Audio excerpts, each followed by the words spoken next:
The message of hope. The hope of the generation is God of promise.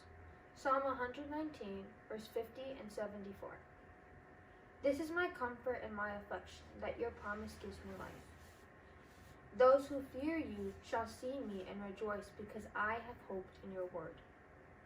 We all think about our future. We all are worried about how our future will turn out. Our education, our career, our relationships, our kids, and financial stability, and our generation.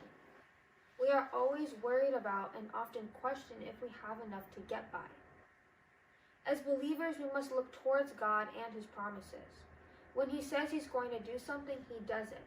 And what's so amazing about God, his promises, is that they are generational. From the beginning, God is futuristic, and all God's promises are generational.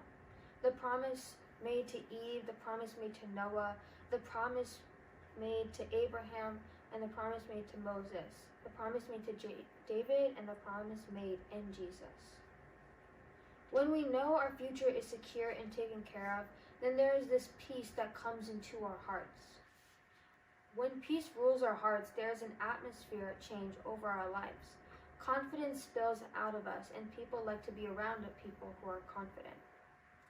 God's plan for our future is good. These plans are so good that our future would involve the redemption of mankind through Jesus Christ. He fulfilled his word. He kept his promise to Eve, Noah, Abraham, and David.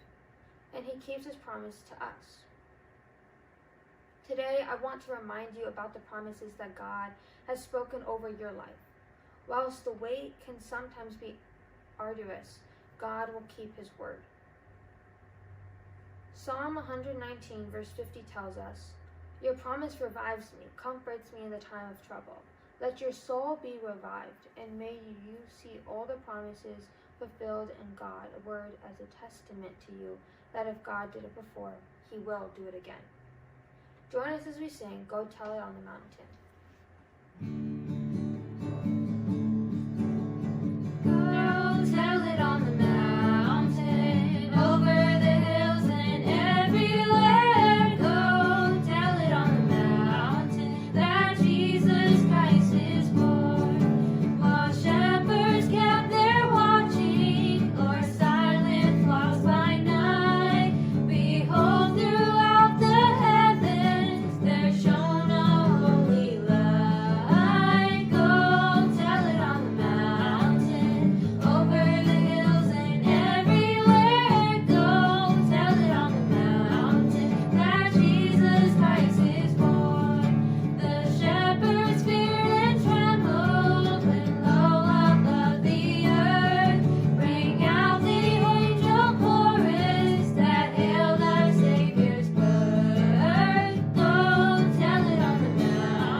Are fulfilled, and you lie down with your fathers, I will raise your offspring after you, who shall come for your body, and I will establish his kingdom.